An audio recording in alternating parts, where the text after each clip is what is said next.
Hello दोस्तों, तो कैसे हैं आप सभी लोग। वेलकम है आपका मेरे चैनल के इस पहले लॉन्ग वीडियो में। तो हमारी जो सीरीज़ स्टार्ट हुई है अभी कुछ टाइम से, अपनी कुंडली आप खुद पढ़ना सीखें, तो उसकी कई वीडियोस मैंने शॉर्ट्स में डाली हैं। जैसे 12th हाउस से आप क्या क्या मतलब प्रिडिक्ट करते हैं हम लोग, ठीक है। क्या क्या हम लोग देख पाते हैं कि भाई अगर हमें खाने पीने का विचार करना है तो कौन से हाउस से करेंगे, या फिर हमें ट्रैवल का विचार करना है तो कौन से हाउस से करेंगे। वो सारी चीज़ें मैंने शॉर्ट्स में डाल दिया, तो वहाँ आप जाके देख सकते हो, ठीक है। आज हम लोग लॉन्ग वीडियोस की शुरुआत करते हैं। तो पहली लॉन्ग वीडियो है मेष लग्न। मेष लग्न, और इसके अंदर हम लोग आज बात करेंगे नवग्रहों में पहले ग्रह सूर्य की, ठीक है। कि सूर्य 12th हाउस जो है मेष लग्न के, उसमें कैसा रिजल्ट देंगे आपको। तो सबसे पहले बिना टाइम वेस्ट करे हम लोग बात करते हैं मेष लग्न है क्या। मेष लग्न काल पुरुष का मतलब काल पुरुष की कुंडली भी इसी से बनती है, और ये पहला लग्न है, ठीक है। इसका स्वामी मंगल है, और ये अग्नि तत्वीय लग्न है, ठीक है। ऐसे लोगों के अंदर निडरता, साहसी ऐसे लोग होते हैं, नो डाउट। और मोस्टली ऐसे लोगों का जो पैशन होता है वो रेसलिंग मतलब कोई भी स्पोर्ट्स। रेसलिंग को मतलब इनको लड़ाई झगड़ा थोड़ा ज़्यादा पसंद होता है। लड़ाइयाँ इनकी होती ही होती हैं। तो एंड सेकंड थिंग, अगर हम लोग लेके चले तो वैसे पतले से होते हैं, बट काफ़ी ज़्यादा मतलब सोचते नहीं है, जिगरा बहुत होता है, ठीक है। तो मंगल का ये आप कह लो एक तरीके से प्रायोरिटी वाली राशि है, ठीक है। तो इसके अंदर हम लोग आज बात करने वाले हैं कि सूर्य कैसे रिजल्ट देगा हर एक हाउस में। तो सबसे पहले बात करते हैं हम लोग सूर्य फर्स्ट हाउस में। तो फर्स्ट हाउस में आ गया तो मेष राशि में आ गया सूर्य, ठीक है। अब मेष राशि में सूर्य आ गया तो सूर्य यहाँ पे उच्च का होता है। सूर्य यहाँ पे उच्च का होता है। अब उच्च का सूर्य सबसे पहले क्या करेगा, उच्च का सूर्य इंसान में ना कॉन्फिडेंस भर देगा, ठीक है। उच्च का सूर्य इंसान में कॉन्फिडेंस भर देगा, नो डाउट। ऐसे इंसान में ईगो होगी, अपने से ऊपर किसी को नहीं समझेगा, ठीक है। बट पिता के साथ संबंध अच्छे रहेंगे अगर सूर्य के ऊपर राहु या शनि किसी की दृष्टि नहीं है तो। अगर इंडिपेंडेंट है सूर्य तो काफ़ी अच्छे रिजल्ट देगा यहाँ पे। एंड इंसान का जो नॉलेज, फिफ्थ हाउस से हम लोग नॉलेज देखते हैं, संतान देखते हैं। तो अपनी नॉलेज की वजह से ना प्रसिद्धि पाएगा, इज्जत मिलेगी, क्योंकि सूर्य आत्मा का कारक होता है और इज्जत का भी कारक होता है, ठीक है। जो हमें सम्मान मिलता है, जो यश मिलता है, जो लीडरशिप। एक तो पहली बात, मेष लग्न के जो लोग होते हैं ना, इनके अंदर लीडरशिप तो जन्मजात होती है, ठीक है, क्योंकि मंगल सेनापति है। और राजा का आके लग्न में बैठ गया, तो लग्न आपकी पर्सनैलिटी है, बेसिकली आपका नेचर है। तो आपके नेचर में ही मतलब गुण आ जाएगा नेतृत्व करने का, ठीक है। तो ये सारी चीज़ें रहेंगी, बट हाँ पॉजिटिव है, केंद्र त्रिकोण राजयोग बनता है ये। क्योंकि त्रिकोणों को लक्ष्मी की संज्ञा दी गई है शास्त्रों में, और केंद्र को नारायण की। तो एक तरीके से हम लोग कहें तो लक्ष्मी नारायण योग भी हम इसे कह सकते हैं। नो डाउट काफ़ी अच्छे रिजल्ट देगा यहाँ पे, ठीक है। इंसान को अपनी बुद्धि के दम पे बहुत अच्छे, मतलब बाकी प्लैनेट्स भी देखे जाएंगे, जैसे जुपिटर अगर वीक हुआ तो थोड़े से मतलब रिजल्ट में दिक्कत आएगी, या मंगल वीक हो गया तो। अदरवाइज अगर वो दोनों नीच के नहीं है, या फिर भाई मृत मृत भी, मैं कहूँगा कि हाँ भाई मृत अवस्था में ना हो, तो काफ़ी अच्छे रिजल्ट देगा यहाँ पे, ठीक है। अब हम लोग दूसरी अगर बात करें तो वृषभ राशि, सेकंड हाउस, मेष लग्न के सेकंड हाउस में अगर सूर्य चला जाता है, तो सबसे पहली चीज़ क्या करेगा ना, यहाँ पे सूर्य आपको ज्ञान जो आपके अंदर होगा, क्योंकि फिफ्थ हाउस ज्ञान का उसका लॉर्ड सूर्य है, उसको एक्सप्रेस करने देगा आपको। जो मतलब आप जिस तरीके से एक्सप्लेन करोगे ना अपनी कोई भी चीज़, वो काफ़ी अच्छी होगी, काफ़ी अच्छी होगी आपकी, ठीक है। खाने में राजसी भोजन पसंद होगा आपको, नो डाउट। खाने में राजसी भोजन पसंद होगा। और मतलब जो फैमिली है उसमें मे भी कोई गवर्नमेंट जॉब में हो सकता है आप कह लो, या फिर भाई फैमिली में मतलब जो थोड़ा सा ना कड़क नेचर, ठीक है, खड़ूस, या फिर आप कह लो थोड़ा सा ईगो वाला, ऐसा नेचर रह सकता है किसी का भी, ठीक है। बाकी यहाँ पे सूर्य, मैं कहूँ तो वैसे शुक्र की राशि में है, वृषभ राशि में है, तो मित्र राशि में तो नहीं है। तो वैसे लग्न में कारक है, तो धन भाव में चला गया तो इंसान अपने ज्ञान से धन तो कमा लेगा। ठीक है। वाणी में थोड़ी सी ईगो दिखेगी, क्योंकि वाणी का भी भाव है। वाणी में थोड़ी सी ईगो दिखेगी, मैं बहुत ज़्यादा हो गया ऐसे इंसान की वाणी में। ठीक है। अब देखा जाएगा कि हाँ भाई, अगर शुक्र साथ में बैठ गया तो, या फिर कोई प्लैनेट्स, मैं जनरल बता रहा हूँ आपको कि अगर मतलब सूर्य यहाँ पे बैठे तो कैसा रिजल्ट देगा। ठीक है। बाकी अगर दृष्टि या फिर हम लोग कहें भाई युति का, वो भी हम लोग डिस्कस करेंगे आगे, बट पहले सारे लग्नों की हम लोग बात करेंगे। अब आ जाते हैं थर्ड थर्ड हाउस में। थर्ड हाउस में यहाँ पे मिथुन राशि बनती है। अब मिथुन राशि बेसिकली क्या है, मिथुन जो शब्द है वो मैथुन से बना है, बुध की राशि है, तो बुध मित्र ग्रह ही है सूर्य का। और थर्ड हाउस में सूर्य वैसे भी रिजल्ट अच्छे देता है। ठीक है। मंगल थर्ड हाउस का अगर हम लोग कहें तो कारक ग्रह है। ठीक है। कारक ग्रह है। तो बेसिकली क्या चीज़ है कि अगर जैसे सूर्य यहाँ पे बैठता है, ऐसा इंसान ऐसा इंसान अपने ज्ञान से मेहनत करेगा और जो कुछ ठानेगा वो अपनी लाइफ में ज़रूर करेगा। क्योंकि उपचय भाव की भी हम लोग चर्चा करेंगे। उपचय भाव जो होते हैं उनके अंदर मेलिफिक्स जो प्लेनेट हैं वो काफ़ी अच्छा रिजल्ट देते हैं। ठीक है। तो सूर्य यहाँ पे बैठ के क्या करेगा, सूर्य आपके भाग्य को देखेगा, तो आपका ज्ञान से आपका भाग्य आगे बढ़ेगा। आगे चल के संतान से भी हो सकता है कोई प्रेमिका हो। ठीक है। और यहाँ से सोशल मीडिया का विचार किया जाता है।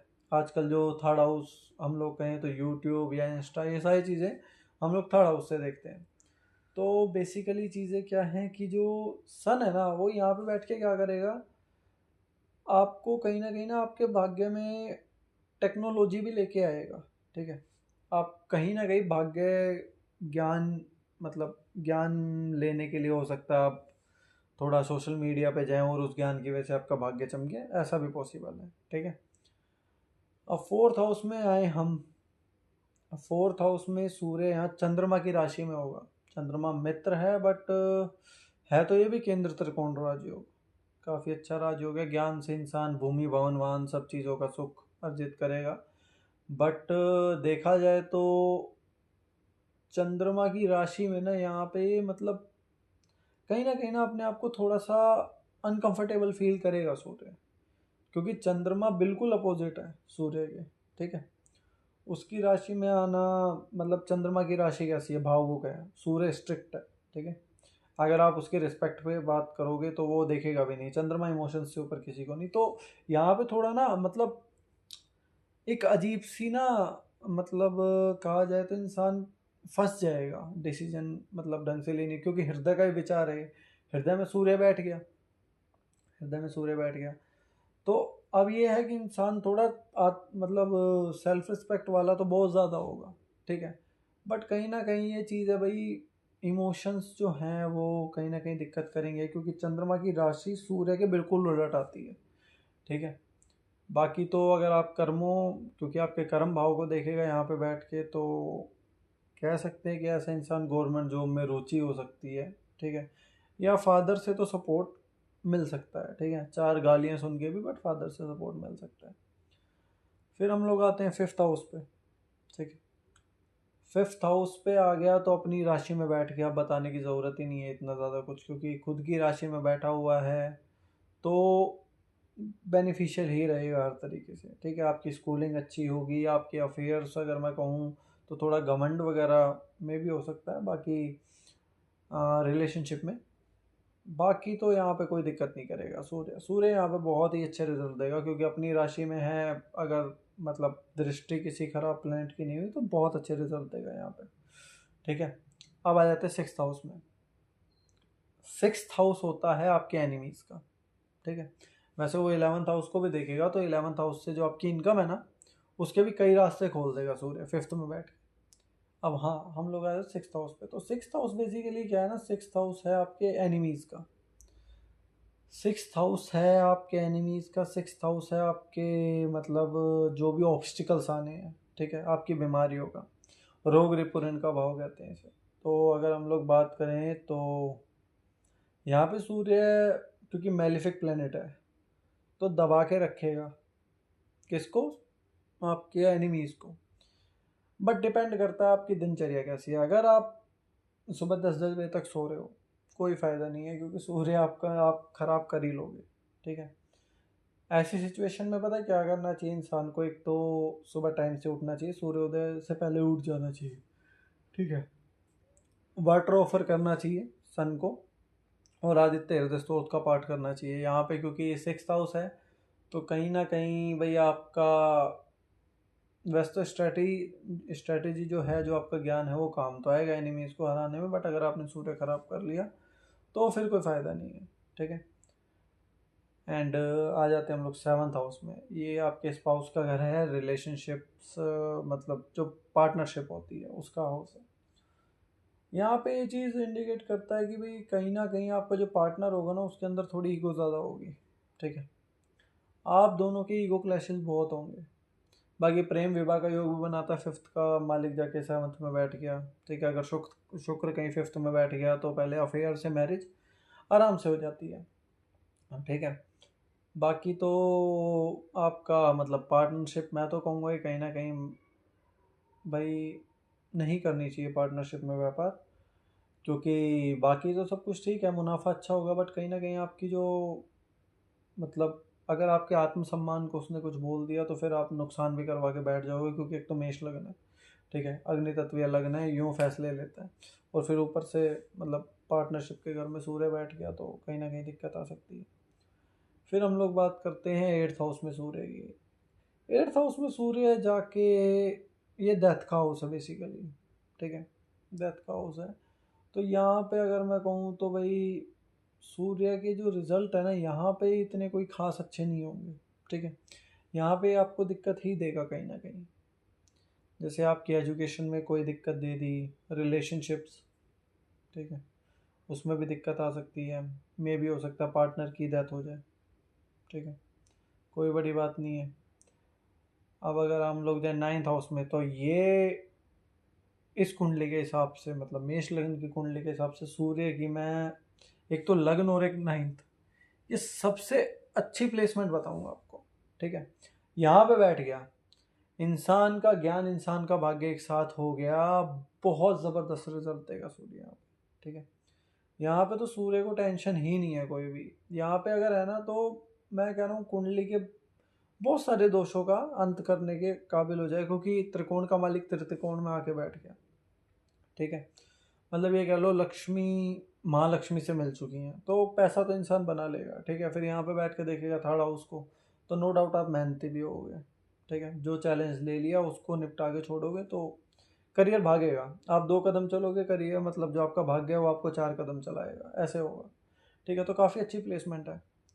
फिर हम लोग बात करें भाई सन का 10th हाउस में, यहाँ पे क्योंकि मकर राशि है, शनि की राशि है, यहाँ पे वैसे तो शत्रु राशि में है सूर्य, बट लग्न में वो कारक है। ठीक है, 5th का मालिक जाके 10th में बैठा है। ऐसा इंसान बहुत तेज बुद्धि वाला होता है, अपने कर्म के बल पे ना सब कुछ खड़ा कर लेता है। ठीक है, अपने कर्म की बदौलत सब कुछ अचीव करता है अपनी लाइफ में। ठीक है, पिता से बहुत अच्छे संबंध रहते हैं ऐसे इंसान के, पिता से नो डाउट बहुत अच्छे संबंध रहते हैं। ठीक है, बट हाँ ये है कि भाई सूर्य पे अगर बृहस्पति की दृष्टि है तो बृहस्पति या फिर शुक्र कह लो, या फिर आप कह लो भाई आपका चंद्रमा, ये तो पूर्णिमा में ही संभव है ऐसे तो, मतलब जो भी शुभ ग्रह हैं बेसिकली। बुध की दृष्टि होने का मतलब ही नहीं है, बुध के साथ तो युति हो सकती है, बुध आगे पीछे ही होगा, तो दृष्टि तो होने का मतलब ही नहीं है। हाँ, तो यहाँ पे भी सूर्य अच्छे ही रिजल्ट देगा, यहाँ पे भी कोई बैड रिजल्ट नहीं है। और बाकी अगर हम लोग बात करें तो भाई 11th हाउस, ज्ञान से इनकम के बहुत ज़्यादा स्रोत खोल लेगा इंसान, बड़े भाई बहनों से बहुत पैसा बहुत सपोर्ट मिलेगा ऐसे इंसान को। ठीक है, हो सकता है कि एजुकेशन में ही पार्ट लें उसकी, मतलब एजुकेशन में ही मदद करें उसकी, एंड जो आने वाला जो फ्यूचर में आपका जो भी बच्चा होगा उसकी वजह से बहुत ज़्यादा आपको इज्जत मिलने वाली है। ठीक है, वो बहुत काबिल इंसान होगा जो भी होगा या होगी। उसकी वजह से आपको मतलब ख्याति बढ़ेगी, आपका यश बढ़ेगा, ठीक है। तो यहाँ पे भी अच्छी प्लेसमेंट है 11th हाउस में, तो इवन नीच का ग्रह भी अच्छा ही रिजल्ट देता है। अब हम लोग जाते हैं भाई 12th हाउस में। 12th हाउस में अगर हम लोग बात करें तो जो आपका 12th हाउस है इसके अंदर सूर्य जाएगा, लेकिन कहीं ना कहीं मेरे को लगता है कि ज्ञान का ना नाश कराएगा, ज्ञान का व्यय कराएगा, ठीक है। ज्ञान का व्यय कराएगा। कई बार ये एजुकेशन के लिए ऐसे इंसान को हो सकता है अपनी फैमिली से दूर भी जाना पड़े, ठीक है। फैमिली से दूर भी जाना पड़े, या फिर भाई जो आपका जो भी बच्चा होगा आप उसको बाहर भेजो, तो ऐसी पॉसिबिलिटी है यहाँ पे भी। मतलब खर्चा ज़्यादा आएगा। इनकम अगर आपकी जो भी हो, जैसे बृहस्पति अगर अच्छा हुआ, धन का कारक है शुक्र अच्छा हुआ, तो नो डाउट आपके पास पैसा आएगा, but at the same time आपको थोड़ी सी दिक्कत तो रहने वाली है, क्योंकि खर्चा होगा आपका। तो गाइस ये था हमारा मेष लग्न के 12 ही भावों में, ठीक है, सूर्य का प्रभाव। बाकी आगे जानने के लिए आप लोग देखिए हमारी ये जो सीरीज़ है, इसको कंटिन्यूसली देखिएगा। मे भी आपको पसंद आई होगी ये वीडियो, तो चैनल को सब्सक्राइब कर दें, वीडियो को लाइक कर दें, और वीडियो को जितना ज़्यादा हो सके शेयर करें। ऐसी नई नई वीडियोज़ के लिए देखते रहें हमारा चैनल जय जी एस्ट्रोलॉजी।